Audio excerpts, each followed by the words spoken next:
আসসালামু আলাইকুম। ইঞ্জিনিয়ারিং পাঠশালার পক্ষ থেকে আমি মিজান ভাইয়া চলে আসলাম তোমাদের জন্য আজকে এমসিকিউ টপিক। এই টপিকটা মূলত আমাদের কোথায় কাজে লাগবে? যারা ডুয়েট অ্যাডমিশন দিচ্ছ তাদের জন্য এবং যারা বিপিএসসির আন্ডারে সামনে জুনিয়র ইন্সট্রাক্টর পরীক্ষা দেবা তাদের জন্য খুবই ইম্পোর্টেন্ট। তো এই টপিকটা নিয়ে অনেকেই অনেকভাবেই রিকোয়েস্ট করতেছিলেন। তারও ধারাবাহিকতায় আজকে আমি এমসিকিউগুলো আলোচনা করব। আজকে আমাদের প্রথম পার্টে আলোচনা হবে ওয়েল্ডিং অ্যান্ড ফ্যাব্রিকেশন। তো আমি এমসিকিউগুলো আলোচনা করতে এসেছি সাধারণত মেকানোলজি বই থেকে। তো চলো আমরা এমসিকিউগুলো দেখে আসি। এখানে দেওয়া আছে কি ১ নম্বর প্রশ্ন যেটা তো ১ নম্বরে আছে কি arc welding is done by কি বলছে? তো আমরা আর্ক ওয়েল্ডিংটা সাধারণত সম্পন্ন করে কি দিয়ে? তো আমি এখানে দেখতেছি ইলেকট্রিসিটি, অক্সিঅ্যাসিটিলিন ফ্লেম, হাইড্রোজেন ফ্লেম। এখানে হবে আমাদের কোনটা? ১ নাম্বার হচ্ছে ইলেকট্রিসিটি এখানে এটা যদি যায় তারপরে আছে কি নোটে কিছু কথা লেখা আছে ওয়েল্ডিং মেশিন এসি সরবরাহ করা হয় অর্থাৎ এসি কারেন্ট অল্টারনেটিং কারেন্ট আর যা প্রয়োজন অনুসারে কারেন্ট ও ভোল্টেজে পরিবর্তন করে এসি বা ডিসিতে রূপান্তরণ করা হয়। এরপরে বলছে কি ২ নম্বরে আর্ক ওয়েল্ডিং এর জন্য এসি ও ডিসি উভয় কারেন্ট ব্যবহার করা যায়। তারপরে তোমাদের এই জায়গায় দেখো যে হচ্ছে ২ নম্বরে বৈদ্যুতিক আর্ক ওয়েল্ডিং এর সর্বাধিক তাপমাত্রা কত? এখানে সাধারণত ২ ধরনের আর্ক ওয়েল্ডিং ব্যবহার করা হবে। তো প্রথম যেটা থাকবে সেটা হচ্ছে কি আমাদের সেন্টিগ্রেড আর একটা হচ্ছে ফারেনহাইটে। তো এখানে সবগুলো সেন্টিগ্রেড তাহলে বুঝতে হবে যে বৈদ্যুতিক আর্কের সর্বাধিক তাপমাত্রা হচ্ছে ৬,৯৯৩ ডিগ্রি সেন্টিগ্রেড। কিন্তু যদি ফারেনহাইটে বলতো তাহলে ১১,০০০ এই যে নিচে দেওয়া আছে ১১,০০০ আর্কের সর্বাধিক তাপমাত্রা হবে কি ১১,০০০ ফারেনহাইট। ইলেকট্রিক আর্কের তাপমাত্রা হবে ৬,০০০ থেকে ৭,০০০ এর মধ্যে। এরপরে রয়েছে কার্যবস্তু ইলেকট্রোডের মাঝে বৈদ্যুতিক আর্ক উৎপন্ন হয় কন্টাক্ট রেজিস্ট্যান্সের কারণে। তো এই রেজিস্ট্যান্সের কারণে এগুলো হয়ে থাকে। তো এটা আমাদের হচ্ছে প্রথম যে টপিক গেল। এরপরে রয়েছে কি ইডিএম। ইডিএম তো ইডিএম এর এই জায়গায় দেখো ইডিএম এর পূর্ণ রূপ লিখতে হবে। ইডিএম হচ্ছে মূলত ইলেকট্রিক্যাল ডিসচার্জ মেশিন। এই যে এখানে আছে তোমাদের দেখো electrical discharge mechanics or electro discharge machine এটাকেও বলতে পারো অথবা ইলেকট্রো ডিসচার্জ মেথডও বলা যায়।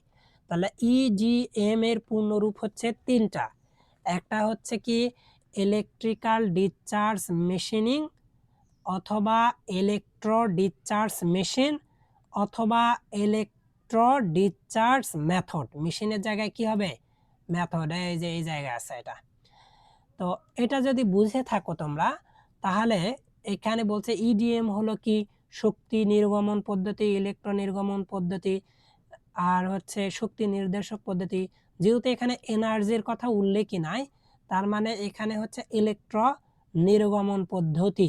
এটাই হচ্ছে আমাদের কারেক্ট অ্যান্সার। তো এটা গেল। এরপরে হচ্ছে তোমাদের পরবর্তী যেটা আছে ইভিএ ইডিএম নিচের কোনটি নির্দেশ করে? তো বললাম তো এনার্জির কোনো প্রশ্ন আসে না তার মানে এই অংশগুলো আসবে না।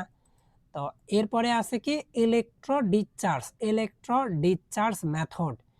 এটা আমাদের এক্স্যাক্টলি হবে এই যে এটা। তো এরপরে রয়েছে কি সিম ওয়েল্ডিং বলতে কি বোঝায়?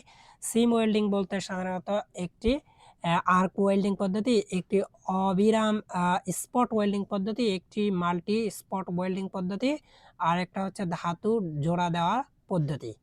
তো এখানে আমাদের কোনটা হবে? একটি অবিরাম স্পট ওয়েল্ডিং পদ্ধতি। তো অবিরাম স্পট ওয়েল্ডিং পদ্ধতি।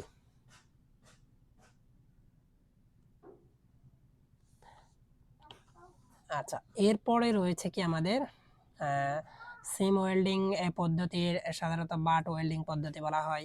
এরপরে রয়েছে এখানে কি হয় সিম ওয়েল্ডিং পদ্ধতি বাট জয়েন্ট ও ল্যাপ জয়েন্ট দেওয়া হয়। এরপরে রয়েছে হচ্ছে মিগ ওয়েল্ডিং।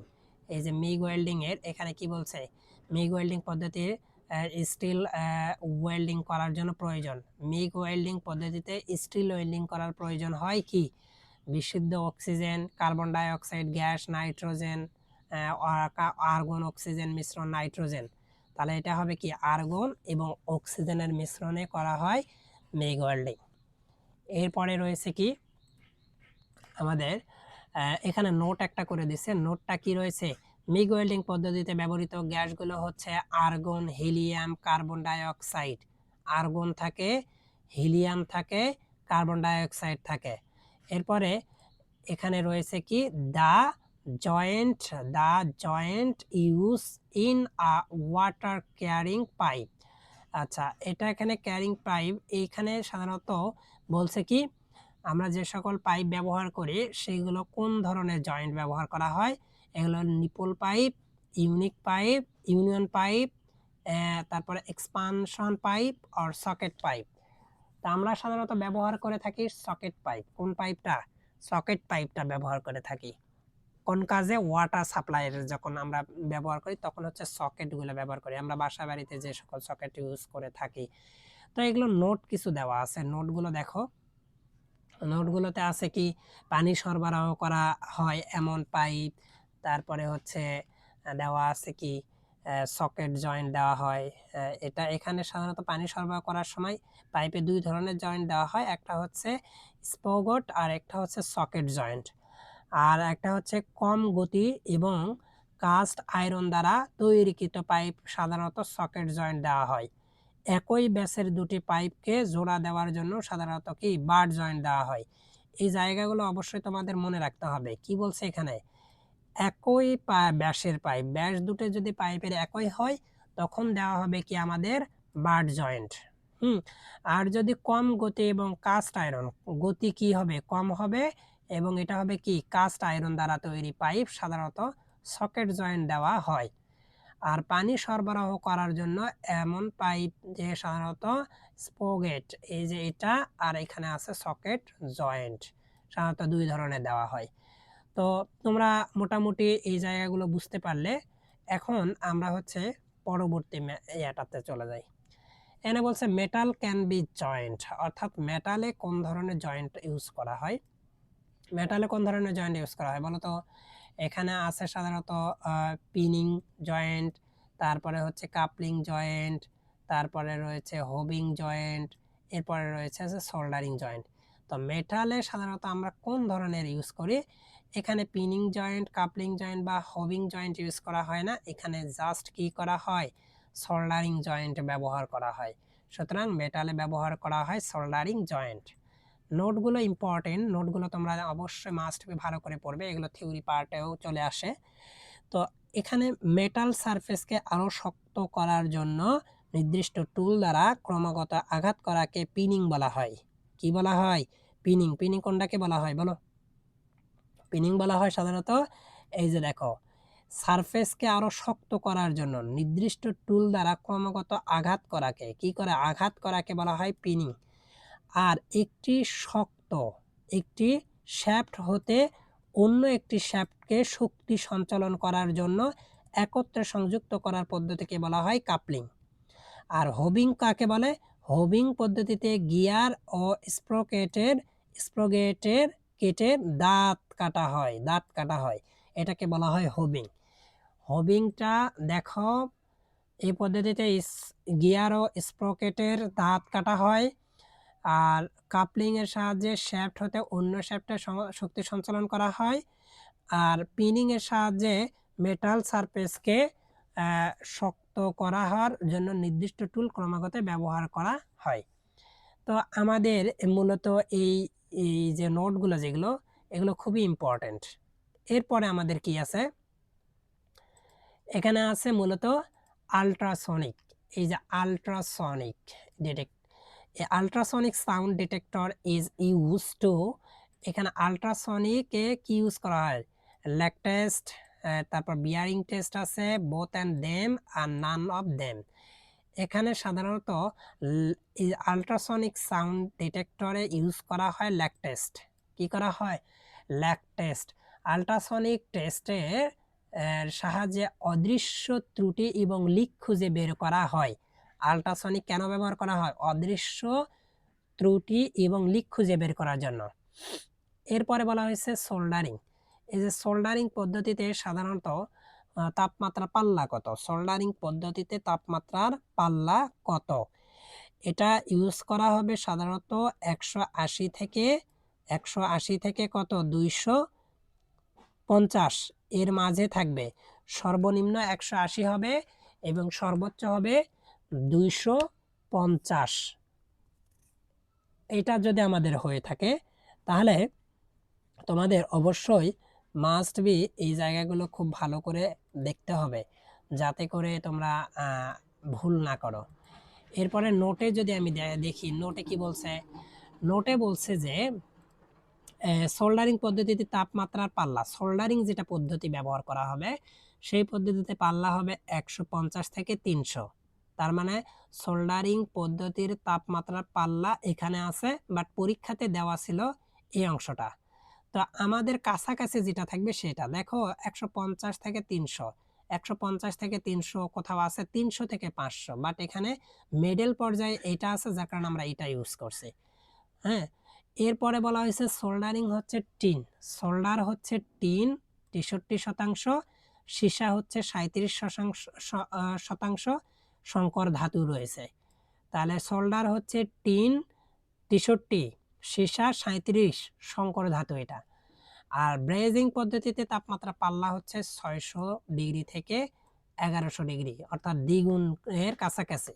600 সর্বনিম্ন, ব্রেজিং এর তাপমাত্রা হবে 600 এবং সর্বোচ্চ হবে কত 1100। তার মানে তুমি সোল্ডারিং করতে পারো কোনগুলোতে, যেগুলো সার্কিট ব্রেকার, সার্কিট তৈরিতে যেগুলো ব্যবহার করা, রঞ্জক ব্যবহার করা হয় সেগুলো হচ্ছে সোল্ডার। আর ব্রেজিং পদ্ধতি যেগুলো আমরা লোহার কাজে ব্যবহার করে থাকি সেগুলো। তো এটা যদি তোমরা বুঝে থাকো, তার পরবর্তী এমসিকিউটা তোমরা দেখো। পরবর্তী এমসিকিউটা বলছে কি, পরবর্তী এমসিকিউটা হচ্ছে আমাদের ন্যাচারাল ফ্লেম। ন্যাচারাল ফ্লেমটা কাকে বলে? 11 নাম্বার, এই যে এটা বিপিএসসিতে আসছিল, এটাতে দেখো যে a natural flame is obtained by supplying, BPSC. তো এখানে বলছে এ ন্যাচারাল ফ্লেম একটা কি মানে স্বাভাবিক বা হচ্ছে মানে প্রাকৃতিক, obtained বাই সাপ্লাইং কি কি মানে ব্যবহার করা হয় এখানে equal volume of oxygen and acetylene, more volume of oxygen and less volume of acetylene. এখানে more volume of acetylene and less volume, more মানে অধিক আর লেস মানে কম। আর এখানে বলা হয়েছে none of above, none of the above, অর্থাৎ এখানে আমাদের প্রথমটা ইউজ করা হয়েছে। প্রথমটা কি বলছে? ইকুয়াল ভলিউম, অর্থাৎ একই। হ্যাঁ, এখানে অক্সিজেন এবং অ্যাসিটিলিন সমান হবে, 50-50 হবে। তা ন্যাচারাল ফ্লেমে obtained by supply equal volume of oxygen and acetylene. নোটে কি বলছে? নোটে সাধারণত বলছে আমাদের যে নিউট্রাল ফ্লেম সাধারণত mild steel, stainless steel, cast iron, copper, aluminium ইত্যাদি ধাতু জোড়া দেওয়ার কাজে ব্যবহার করা হয়। এখানে লাইন্ড ওয়েল্ডিং, কার্বোরাইজিং শিখা ব্যবহার করা হয়। এটা হচ্ছে কি লিন্ট ওয়েল্ডিং এ কার্বোরাইজিং শিখা ব্যবহার করা হয়। আর এখানে নিউট্রাল ফ্লেম সাধারণত mild steel, stainless steel, cast iron, copper, aluminium ইত্যাদি ধাতু জোড়া দেওয়ার কাজে ব্যবহার করা হয়। তো আমরা পরবর্তী 12 নম্বরে আসলাম। 12 নম্বরে কি বলছে? 12 নম্বরে বলছে ফোর্স ফর আর্ক ওয়েল্ডিং। এটা ডুয়েটে আসছিল, প্লাস হচ্ছে বিপিএসসিতে আসছে। এখানে কি বলছে বলতো? ক নম্বরে বলছে alternative current with high frequency is used. আরেকটা বলছে alternative current with a low frequency in used. তো আর্ক ওয়েল্ডিং এর সাধারণত আমাদের ডিরেক্ট কারেন্ট আর ডিসি কারেন্ট ইউজ করা হয়।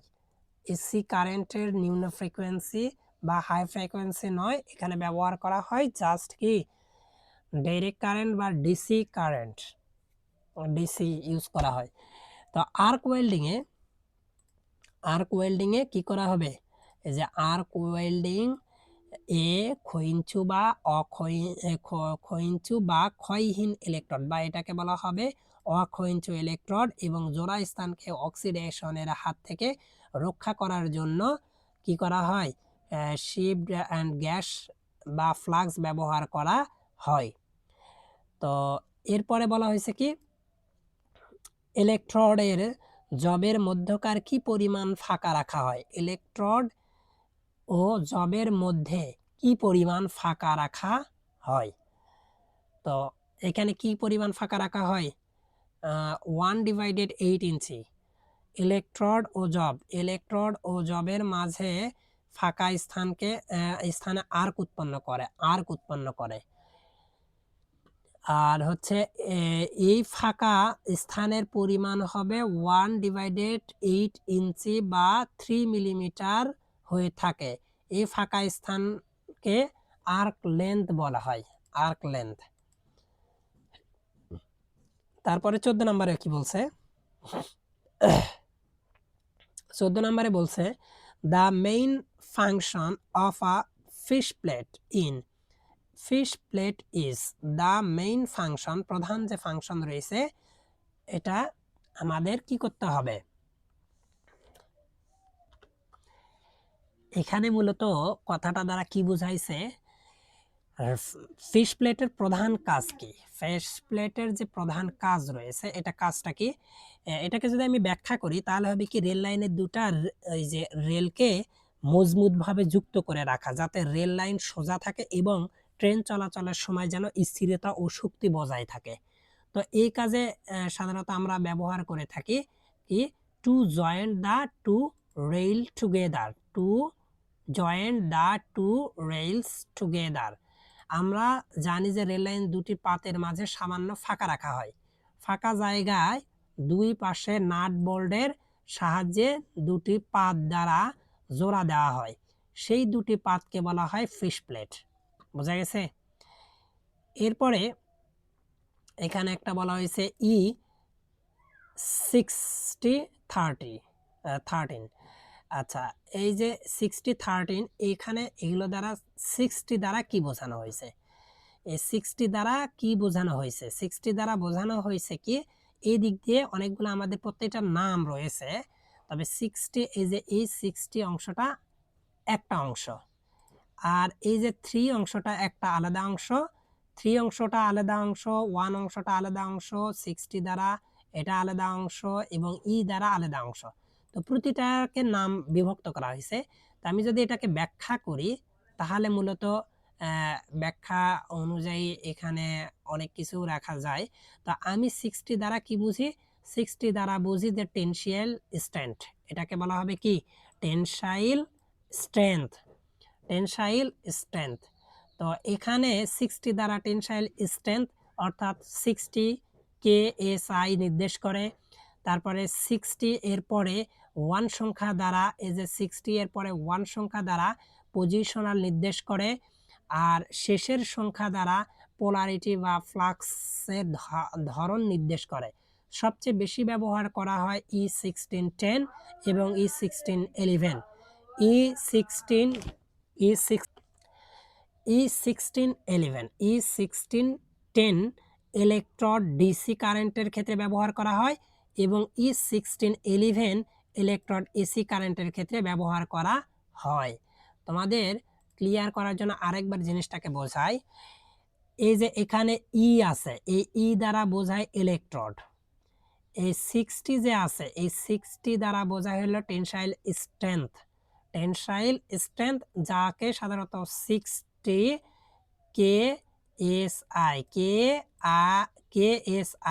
KSI প্রকাশ করে। বোঝা গেছে। আর 1 দ্বারা বোঝাবে ওয়েল্ডিং পজিশন, আর 3 দ্বারা বোঝাবে পোলারিটি।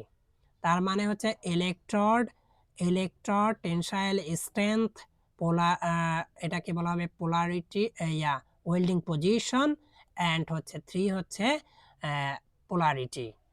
তো সবচেয়ে বেশি ব্যবহার করা হয় হচ্ছে আমাদের এই যে E6010 আর E6011। 10 আর 11, 13টা কম ইউজ করা হয়, তবে এখানে দুইটা দুই রকমের। যে 10 রয়েছে এটা হচ্ছে ডিসি কারেন্টে ব্যবহার করা হয়, আর E11 যেটা রয়েছে এটা হচ্ছে এসিতে ব্যবহার করা হয়। মূলত আমাদের এই বিষয়গুলো খুব ভালো করে ধারণা থাকলে আমাদের মোটামুটি সমস্যা হবে না। তো যাই হোক, পরের যে প্রশ্নটা রয়েছে সেটা বলছে কি, পাইপ ওয়েল্ডিং কোন পদ্ধতিতে করা হয়? পাইপ ওয়েল্ডিং যে করা হয় এটা কোন পদ্ধতিতে? ফিলেট, ল্যাপ, টি জয়েন্ট আর এগ জয়েন্ট, কোনটা বলো? আমাদের ইউজ করা হয় কোনটা? এই যে ফিলেট জয়েন্টটা ইউজ করা হয়। তো এটা যদি তোমরা এই জায়গায় বুঝতে পারো, দেন আমি তোমাদের এই নিচের অংশ আরেকটু দেখাই। নিচের অংশটাতে কি বলছে, বক্স ও ট্যাঙ্ক তৈরির ক্ষেত্রে সাধারণত কর্নার জয়েন্ট ব্যবহার করা হয়। বক্স, যে কোনো কিছুর বক্স তৈরি করার জন্য সাধারণত ব্যবহার করা হয় কর্নার জয়েন্ট। গ্রুপ জয়েন্টের ক্ষেত্রে এজ জয়েন্ট, আমরা যে গ্রুপ যে জয়েন্ট ইউজ করি এটা ব্যবহার করা হয় কি, এজ জয়েন্ট। এই যে এগ জয়েন্ট ব্যবহার করা হয়। তো It is now 11 a.m. এরপরে রয়েছে আমাদের পরবর্তী যেটা এসি আর ডিসি উভয় কারেন্ট ব্যবহার করা হয় কোথায়? এই যে মিক, টিক, উভয় কোনটি? এই যে শুধুমাত্র কি, খ নাম্বার উত্তর, টিগে ব্যবহার করা হয় এসি কারেন্ট। এটাকে বলা হয় টাংস্টেন ইনার্ট গ্যাস। এর পূর্ণরূপ কি, টাংস্টেন ইনার্ট গ্যাস। এসি ও ডিসি উভয় সরবরাহ করা হয় টিগে। তারপরে হচ্ছে নোট, ডিসি কারেন্ট ব্যবহার করা হয় স্টিলের, নিকেল, টাইটেনিয়াম ইত্যাদি ধাতুর জন্য, এবং এসি কারেন্ট ব্যবহার করা হয় অ্যালুমিনিয়াম ও ম্যাগনেসিয়াম ধাতুর জন্য।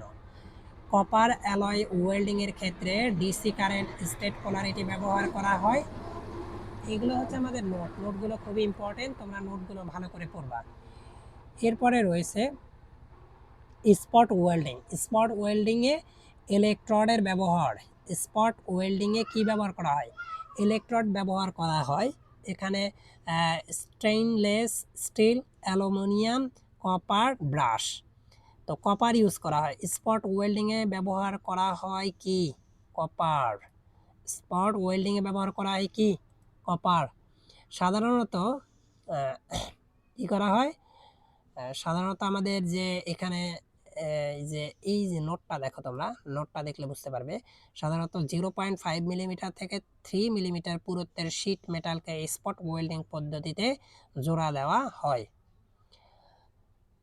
কোনটি ফিউশন ওয়েল্ডিং নয়?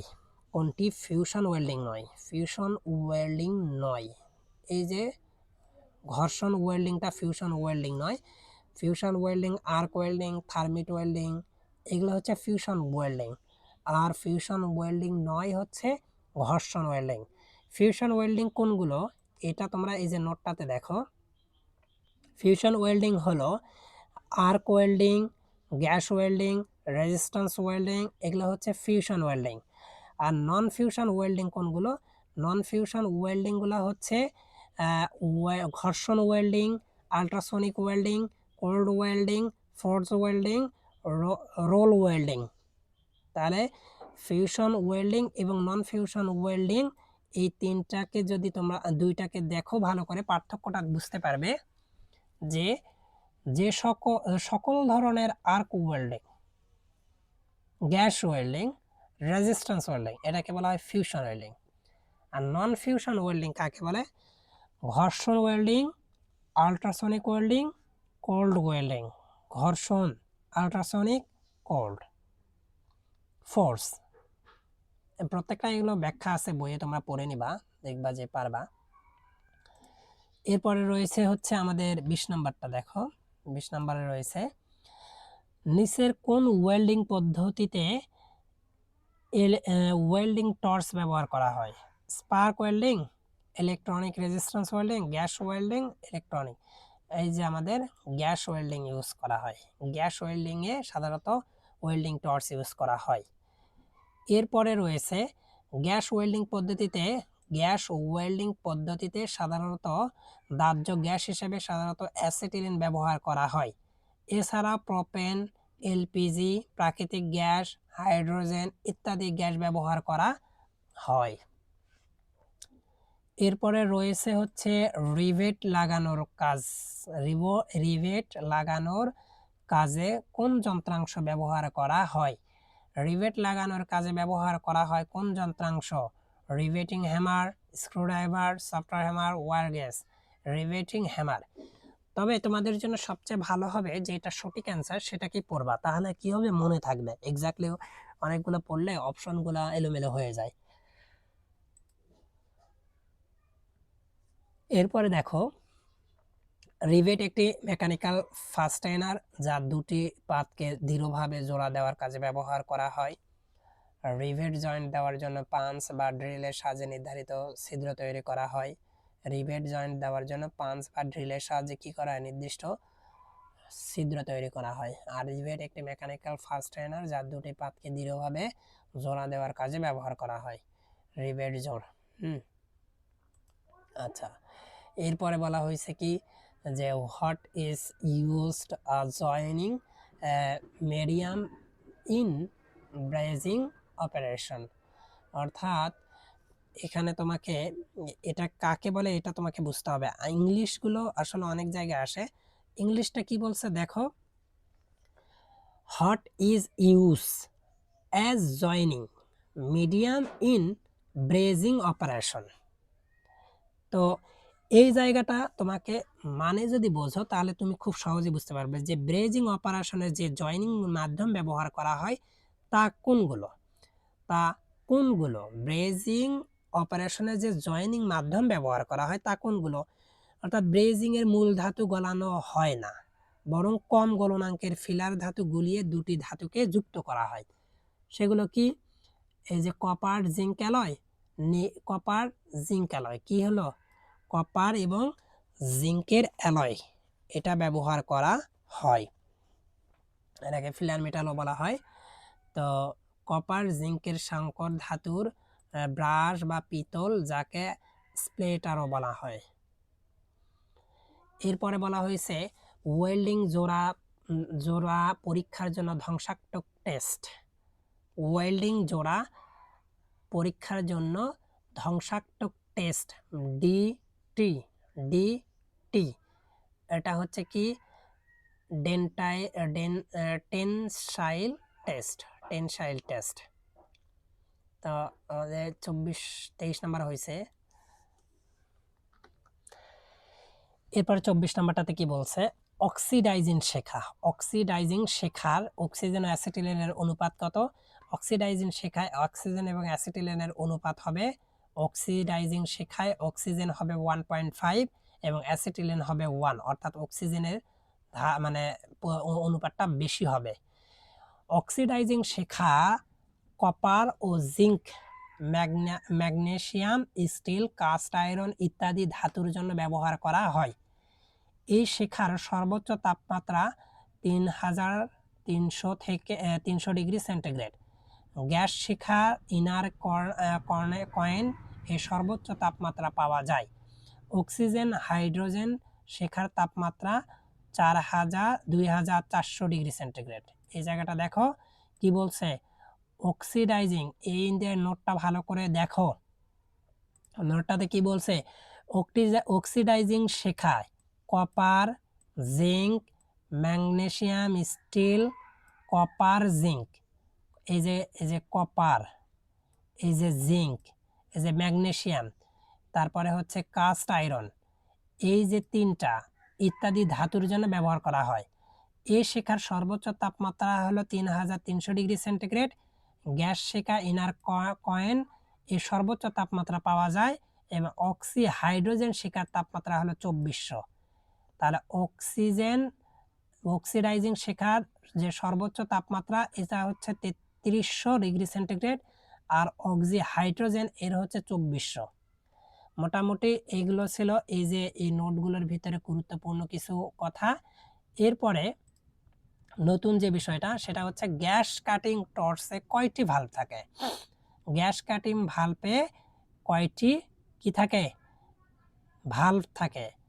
3টি ভাল্ব থাকে। কয়টা ভাল্ব থাকে? 3টা। গ্যাস কাটিং টর্চে 3টা ভাল্ব থাকে। এই যে আবারও এই জায়গার আমার নোটটাকে খুব ভালো করে ফোকাস করি। গ্যাস ওয়েল্ডিং এ সিস্টেমে 3টি ভাল্ব থাকে। একটা হচ্ছে ট্যাঙ্ক ভাল্ব, রেগুলেটর ভাল্ব আর হচ্ছে টর্চ ভাল্ব। বলি আবার, ট্যাঙ্ক ভাল্ব, রেগুলেটর ভাল্ব আর হচ্ছে torch valve. Tank, regulator, torch. Gas welding টর্চে 2 ধরনের ভাল্ব থাকে। 2 ধরনের ভাল্ব থাকে। একটা হচ্ছে ফুয়েল ভাল্ব, একটা হচ্ছে oxygen valve. Fuel valve, oxygen valve. Gas welding টর্চে 2 ধরনের ভাল্ব থাকে। একটা হচ্ছে ফুয়েল ভাল্ব আর একটা হচ্ছে অক্সিজেন ভাল্ব। গ্যাস কাটিং টর্চে 3 ধরনের ভাল্ব থাকে। গ্যাস ওয়েল্ডিং সিস্টেমে 3 ধরনের ভাল্ব, গ্যাস ওয়েল্ডিং টর্চে 2 ধরনের ভাল্ব, গ্যাস কাটিং টর্চে 3 ধরনের ভাল্ব। গ্যাস ওয়েল্ডিং এ 2 ধরনের আর গ্যাস কাটিং, এই জায়গাটা মনে রাখো। গ্যাস ওয়েল্ডিং আর গ্যাস কাটিং। গ্যাস ওয়েল্ডিং এর সাধারণত 2 ধরনের আর গ্যাস কাটিং এর সাধারণত 3 ধরনের। এটা হচ্ছে oxygen needle valve, acetylene needle valve আর প্রিহিটেড অক্সিজেন ভাল্ব। আর পরেরটা রয়েছে দুটি অক্সিজেন ভাল্ব ও একটি ফুয়েল ভাল্ব রয়েছে। ওয়েল্ডিং টর্চকে এই যে ওয়েল্ডিং রয়েছে, ওয়েল্ডিং টর্চের 45 ডিগ্রি কোণে ধরতে হয় এবং টর্চের টিপ কার্যবস্তুর মাঝে 3 মিলিমিটার, এই যে 3 মিলিমিটার থেকে 6 মিলিমিটার ফাঁকা রাখতে হয়। মূলত আমাদের এই অংশগুলোর মানে যে বিষয়গুলো ছিল এগুলো খুবই ইম্পর্টেন্ট। এগুলো কারণ হচ্ছে তোমরা দেখবা যে এগুলো যে কোনো পরীক্ষাগুলোতে চলে আসছে। তো এগুলো থিওরি পার্টেও অনেক সময় থেকে যায়, এই জন্য এগুলোকে ভেঙে ভেঙে যদি করো তাহলে মনে থাকবে। তারপরে রয়েছে কি টিগ ওয়েল্ডিং। টিগ ওয়েল্ডিংয়ে ইলেকট্রোড হিসেবে ব্যবহার করা হয় কোনটি? ব্যবহার করা হয়? টাংস্টেন। বলাই হয়েছে টাংস্টেন ইনার্ট গ্যাস। তো এটাতে সাধারণত ইলেকট্রোড হিসেবে টাংস্টেন ব্যবহার করা হয়।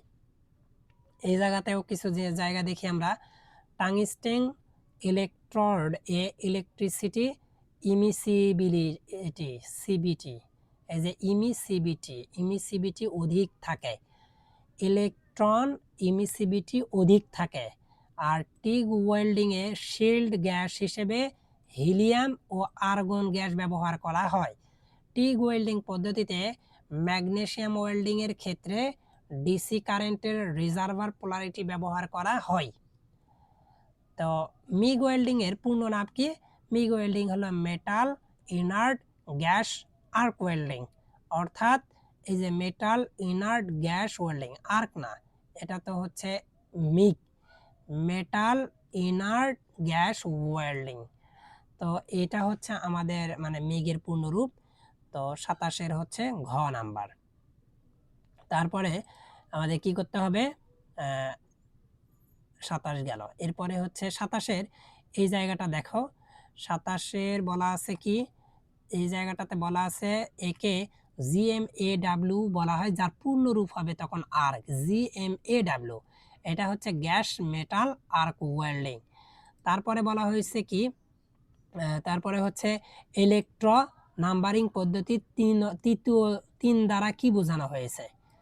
এই যে এখানে দেখো বলছে ইলেকট্রোড নাম্বারিং পদ্ধতিতে তৃতীয় অঙ্কটি দ্বারা কি বোঝানো হয়েছে? আমরা দেখছিলাম না যে হচ্ছে E16, 11 বা 10, তাহলে 16 ছিল যেটা ওটাকে বলা হয় ইলেকট্রোড। 16 দ্বারা ছিল কি টেনসাইল স্ট্রেংথ, এটা দ্বিতীয় 1 ছিল যেটা, ওটাকে বলা হবে ব্যবহারের পজিশন। তো পোলারিটি 3 নাম্বার যেটা ছিল ওটা হচ্ছে পজিশন, পজিশন ব্যবহারের পজিশন। তো এখানে এই যে এই জায়গাটাতে আবারও বোঝানো হয়েছে দেখো, এখানে হচ্ছে যেখানে এক দ্বারা ব্যবহার পজিশন নির্দেশ করে, 1 all position, 2 horizontal or flat position, 3 হচ্ছে ফ্ল্যাট পজিশন অনলি। এখানে যদি 1 ইউজ করা 1 এই যে 1 এখানে 1 ইউজ করা হয়েছে অল পজিশন। এখানে যদি কি বলা হতো 2 বলা হতো 2 তাহলে হরিজন্টাল ফ্ল্যাট পজিশন। তারপরে যদি 3 ইউজ করা হতো তাহলে ফ্ল্যাট পজিশন অনলি। তো অক্সিজেন এখানে আমরা এটাই আজকে এই পর্যন্তই আমরা করলাম। ইনশাল্লাহ আমরা পরবর্তীতে করব এই পার্টের অন্যান্য এমসিকিউগুলো। তো সেই পর্যন্ত ভালো থাকো, সুস্থ থাকো, ইঞ্জিনিয়ারিং পাঠশালার সঙ্গে থাকো। আল্লাহ হাফেজ।